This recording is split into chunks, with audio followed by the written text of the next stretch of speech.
Assalamualaikum warahmatullahi wabarakatuh. Sahabat hati yang dirahmati Allah Subhanahu wa Ta'ala.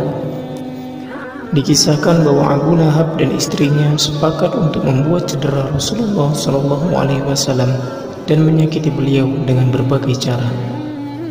Abu Lahab mencari-cari Rasulullah Sallallahu Alaihi Wasallam dan memberitahu orang-orang tentang rencananya. Ketika orang-orang mendengar rencana Abu Lahab, mereka pun berujar, jika ini adalah rencana dan ide pamannya sendiri terhadap Nabi Muhammad SAW, tentu tidak akan berbahaya jika kita memusuhinya. Dengan begitu, Nabi Muhammad SAW akan semakin sedih dan menderita. Sedangkan Ummu Jamil, istri dari Abu Lahab, si pembawa kayu bakar, di dalam dirinya telah dipenuhi kedengkian dan kebencian terhadap Rasulullah SAW.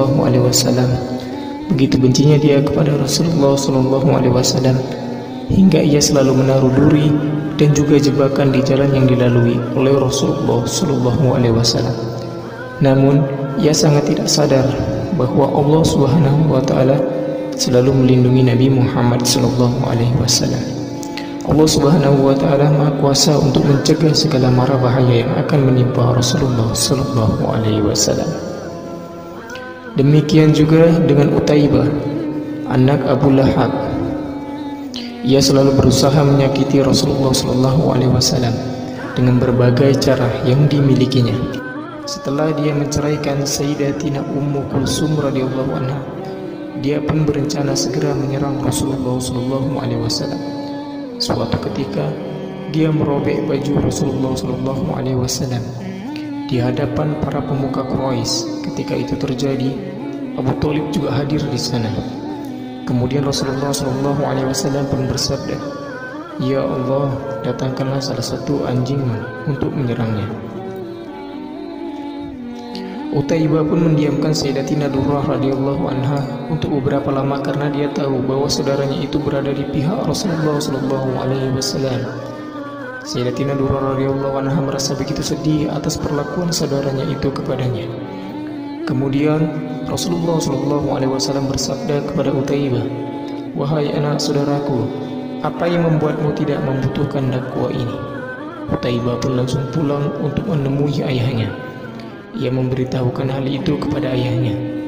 Sayyidatina Durrah radhiyallahu anha begitu merasa sedih atas apa yang dilakukan Utaibah, saudaranya sendiri, terhadap Rasulullah sallallahu alaihi wasallam.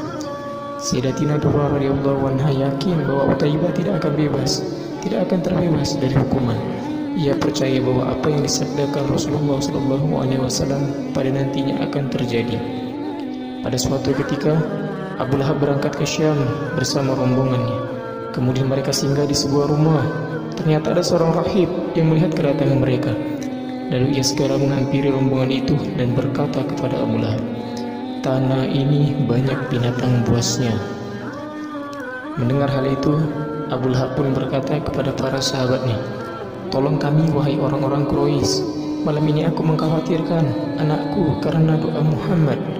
Karena permohonan dari Abu Lahab tersebut, akhirnya mereka mengumpulkan unta-unta yang mereka bawa. Unta-unta itu mereka tempatkan di sekeliling mereka. Hal tersebut mereka lakukan untuk menjaga diri putra Abu Lahab, Utaibah, dari bahaya yang sewaktu-waktu menyerang. Tak lama kemudian, tiba-tiba datanglah seekor singa. Singa itu kemudian mengendus satu persatu wajah mereka. Ketika tiba giliran wajah Utaibah, singa itu langsung menyerang putra yang disayangi Abu Lahab itu. Singa itu melompat ke atas tubuh Utaibah dan mencabik-cabik apa yang ada di depannya. Hewan buas itu mengoyak tubuh Utaibah hingga akhirnya terbunuh.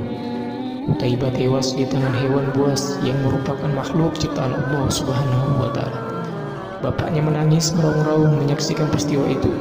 Abu Lahab pun berkata, "Apa yang dikatakan Muhammad selalu saja terjadi." Ketika tiba saatnya turun surah Al-Lahab, Abu Lahab dan Ummu Jamil benar-benar naik darah. Kebencian mereka semakin menggila-gila dan menjadi-jadi.